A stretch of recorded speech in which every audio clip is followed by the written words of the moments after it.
Perfect. Over to you. Right. Thank you very much. Yeah, thank you for the opportunity to present today. And I'd like to start by thanking Chief Pascoe for his presentation. I come to you today from the Musqueam First Nations land, located near UBC. It is unceded territory. I'd also like to acknowledge and support the heavy work that Matt's doing with others in the Vatican, and I think as Canadians, we all need to get behind and support that heavy work. Going into the if you like, the jaws of your oppressors, and truth telling. That's heavy, and I think as a community, we all support the work that's being done in there at the moment. So thoughts and prayers with the delegations over in Rome at the moment. So I'd like to start with an introduction to BRIM and what we are and what we do at the University of British Columbia. So if you like, the motivation behind BRIM is that as an industry, mining is faced with more and more challenges. The challenges are getting more acute, they're getting more complex, the demands on our industry are becoming greater.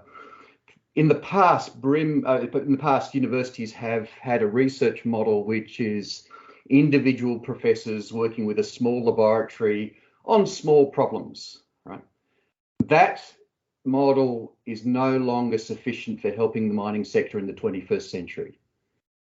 The problems are just too big, they're too prescient, we need to work differently. So how BRIM works is we co-create solutions with industry partners, companies like Cascadia, like Teck, like Veolia, the water treatment company, and others. And we bring together expertise from across the whole range of UBC. UBC is a very large public university. And we reach out to other universities from time to time as well. So we really have a problem-focused sort of orientation.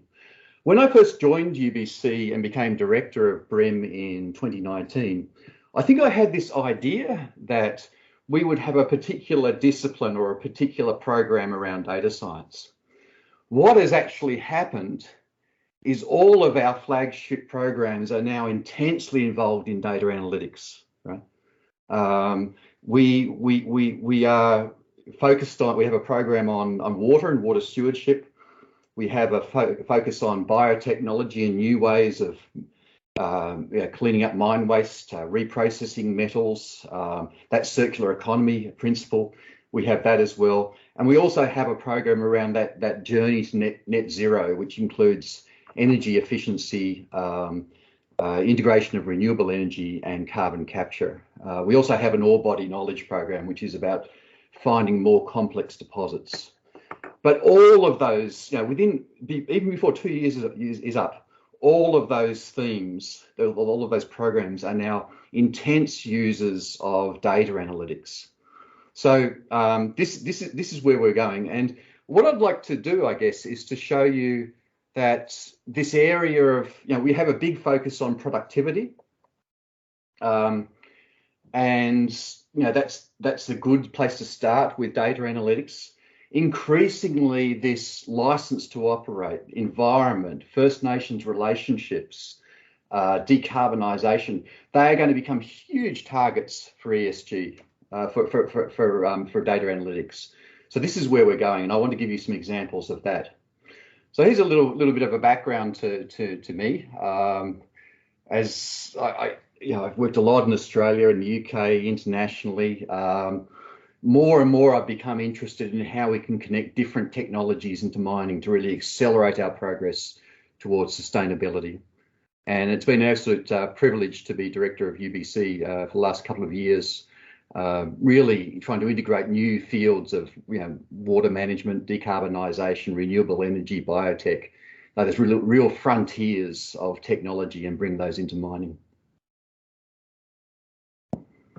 So as I was saying, these are our main programs. If you want to know more about BRIM, what we do, that's our website. Pretty up to date, and we're very active across these four areas. We're quite focused on these because we think these are the really big impact areas for mining over the next couple of decades, particularly as we face the challenge of providing metals for the energy transition. It's to quote Charles Dickens, it's the best of times and it's the worst of times as well in terms of the challenges that we face. But I wanted to start out with a thought about data analytics and data and value. And this comes from a futurist, a guy called Stuart Brand that you might have heard of, way back in 1984. And he was starting to think about what the information economy, the information revolution will mean for essentially the economics of data. And he's saying, look, information is really strange because on one hand, it wants to be expensive, right? It's because it's so valuable. It can be very, very valuable. The right information in the right place just changes your life. But on the other hand, information wants to be free because the cost of getting it out is getting lower and lower all the time. And Brand said this in 84, and it's absolutely true, right? As data scientists, we're blessed with this trend towards more information at lower cost, but we're under more and more pressure to turn that into value and to demonstrate to our customers, to our managers, that we can fundamentally change your business. And that gap between data and value is what data science and data analytics tries to fill. And it's not easy. In some instances, there's a huge gap between data and value. In some instances, we're closing that gap, particularly around the productivity issues in mining. But in some instances around environmental challenges, there's still a huge gap between data and value. And I think we can really start to focus on the emerging areas of value in mining. This is, you might know of this annual survey that's been done by EY and Ernst & Young. Every year they survey a pool of international executives about what are the biggest risks and opportunities in mining. Since about 2016, license to operate has been stuck at number one, right? That's, all of those issues around can we actually get the right to operate the mine has come up to that number one place. It's above productivity. Decarbonization, which even wasn't on the screen in 2017, is now going up to place number 4. And if we're looking at high impact risks, we're really talking about things like COVID, and I think that reflects where we are now. But that license to operate is stuck. Our reputation in terms of environment, is being socially responsible, governance, that's becoming a must-win area. And as Matt was alluding to, it's actually become not just a compliance issue, but a source of competitive advantage. If you have a good reputation, if you have good processes, if you have good relationships with stakeholders, your ability to operate a mine, you might have the ability to operate a mine that others don't have. You might get permitted where others don't. So this is actually becoming a source of competitive advantage, and as Matt alluded to. So I think what we're really interested in is around that license to operate, around that ESG pool of issues. How can data analytics play a role? And I think really the imagination is our limit. We'll see an enormous number of applications of data analytics. But I want to sort of share with you just a few sort of particular areas. Increasingly, ESG isn't just about reporting and monitoring. It's going to become a source of value creation. So data analytics will become aligned with strategy, and strategy will become aligned with ESG. We're already seeing that happening anyway. Every conversation I have with executives in mining now has some sort of ESG focus onto it. And it's not just about compliance. It's ingrained now in leading companies. It's ingrained in strategy, and it's a path for innovation as well. So I want to give you some examples of some of the work we're doing to try and apply digital analytics into some of those ESG topics. And one of these is being done by the Sustainable Mine Energy Systems Group, being led by Ali Matazay. And as we start to move to, try to get to net zero with our mining operations, that's actually really hard. We don't have all of the technologies yet. Even if all the technologies that we need to get to net zero, or to get as far as we can, come to fruition, we'll still be reliant on carbon credits and carbon offsets for the remaining 20%. So one of the big challenges is, how do we actually integrate all of this to get the maximum opportunity in terms of decarbonisation? And Ali and his colleagues have been working with companies, a variety of companies internationally, on this idea of a digital twin for a mine energy system. Now, what's the optimal combination in real time that will give us the lowest possible carbon footprint? And that combines efficiency, that combines renewable energy integration, and it also involves, potential carbon capture. What's the optimum way we can organise those different energy systems? And now this involves the digital twin gets trained on different mines. It's trained on data, so you can actually have a high veracity model of your energy system, so you can start to incorporate different opportunities. So that's one area where we can start to apply analytics. As we innovate and we change the entire mine system to make it decarbonised, digital twins based on the data analytics will enable us to plan and optimise what is a very, very complicated system. So that's one strong prospect. Here's another one. At the moment, I think we've all got the message about decarbonisation. Going from several years ago, where it was a pretty boutique issue, to actually now we have to align with Paris targets to hit net zero by 2040 or 2050. The next one coming on board will be water, right? Water will be severely challenged in different parts of the world. Part of our work is going to have to be preventing as much climate change as we can. Another part of the work for mining will have to be resilience and adaptation. We will be faced with a changing climate for some decades to come, and we have to prepare ourselves for that. So, water security. At the moment, there's a lot. There are many conflicts around the world with mining companies that are based around water.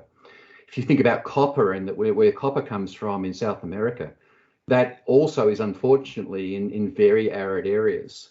So increasingly, water is a risk, not just for our operations. Mining is an intense user of water, but it's also a risk in terms of our license to operate. Right? We need to design mines, and we need to know what the future is, so we don't end up having fights with local communities and agriculture and local and cities in 10 years' time.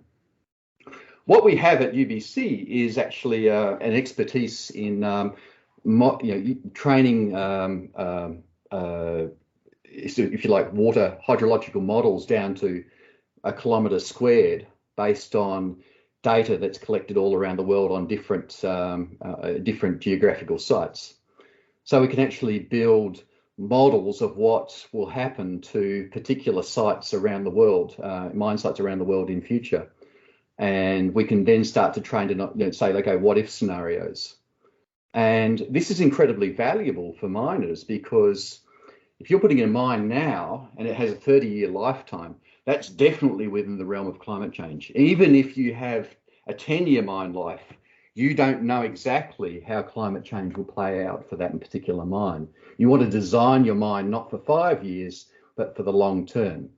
And I think the other thing we can do here is particularly show communities how, in the longer term, we plan to share water and adapt to climate change, right? In 20 years, we won't be a burden on you and take your water off your land. And, speaking to that issue of UNDRIP and free and informed consent, I think data analytics and projections about climate change and mining will certainly help us to engage with communities and First Nations and help inform them about what the long-term impacts of our mining operations will be and how we can minimise them. So that's a really nice, interesting piece of work. And I must say that the geographic modelling there is world class. It's right at the edge of what's being done internationally. So that's another area, another ESG area. The third one that I'll mention is around biotechnology. So big data is coming into biotech. If you think, and for those of you who can remember the initial announcement about sequencing the human genome, that happened a few years ago now. But based on our understanding of the human genome, we've developed all sorts of medical treatments and new pharmaceuticals. Right? The Human Genome Project was a platform for all sorts of new biotech and human health. What we are doing with this project is we are sequencing the mining microbiome. These are the microbes that live around mine sites that have adapted to live in different conditions. Some of them live with ore bodies, sort of several hundred meters below the surface. Some of them live in highly contaminated mine sites. They're actually eating the metals that we regard as waste. So what we want to do is build a map, if you like, a genomic map, a genomic library of all of the different tricks that these microbes can do. And that will become a platform for all sorts of different technologies in mine waste management, mine remediation, even carbon capture. You find microbes that, we know the microbes are there, that fix carbon and bury them in carbonates in rock. I will mention that my favourite part of this project, and it's a $15 million project with these consortium members. But my favourite part is we have a collaboration with the Tahltan First Nation in central British Columbia, and the Tahltan are on a part of British Columbia called the Golden Triangle. It's been heavily mined for probably over a century now. The Tahltan are very aware of disturbances to their land. Where was an old mine site? Where has the watercourse changed? Where do the salmon not run anymore because that river is contaminated or that creek is contaminated? So these are the sites that we want to sample because we know that there are probably microbes in there that have adapted to different conditions. So we will be partnering with the Tahltan and using their land knowledge to inform our microbe collection strategy. We will also train them. They'll also be trained in sequencing, genomics interpretation, so they can actually take control of. It's their data. This is their genomic data from their land, and they can use it for land remediation and land monitoring. And I think that's a great example of how we can combine Indigenous knowledge and Western science as well in a very productive partnership. And at the heart of it is bioinformatics, and that's an exciting project. So finally, in conclusion, ESG is becoming an important focus for data science. I think if we flick forward 5 years, it might even be more important than the productivity things that we look at now. As Stuart Brand was saying, information wants to be free. The amount of data that's available in large open data sources is phenomenal. All of that work is on climate change prediction is being done with large open data sources. The secret sauce is the analytics, but the data is free. And we do think that there needs to be a dialogue between corporate strategy and data science, right? want to think about what are the things that would change the company. What are the things that Stuart Brand said? What are the things that would change your life? But in the corporate sense, what would change your company? What's the value that you want? And then trace back to the data strategy that would give you that. I think sometimes we don't do that well enough. We don't align the data science efforts with corporate strategy. But increasingly, as we focus on ESG, it will be about improving relationships with stakeholders and environmental impact. And that will be a source of competitive advantage and key to strategy. And we will definitely be aligning data science with that. So that's my presentation.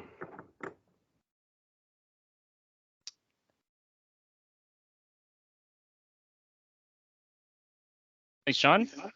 I have a few questions here. We let you go a little bit over, so we're might have to shorten the question period here. But you know, for ESG, you mentioned that data was critical, hydrological data, etc. But what are mines doing now in terms of data collection for ESG, and where do you see opportunities for data improvement? Yeah.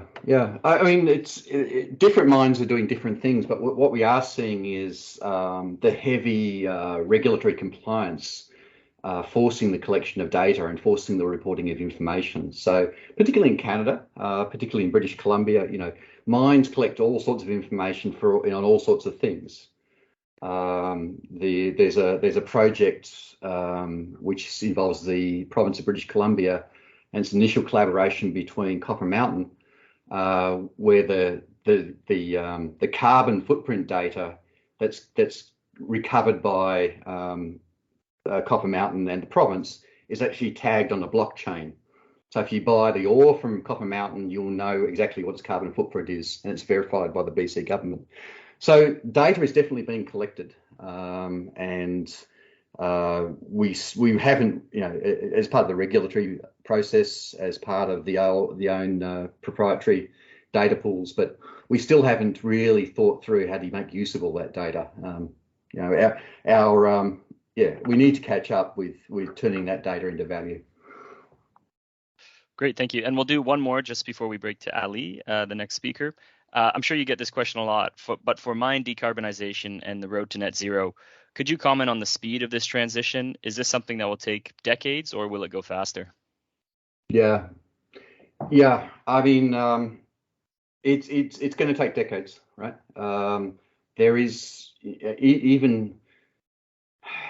There are some instances in some mines where we can go to net zero for that mine particularly quickly.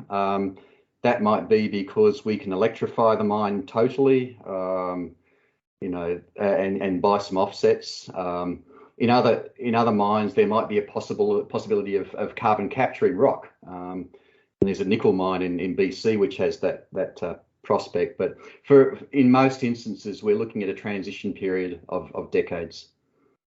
Yeah. Great. Well, thanks so much, John. We really appreciate your time.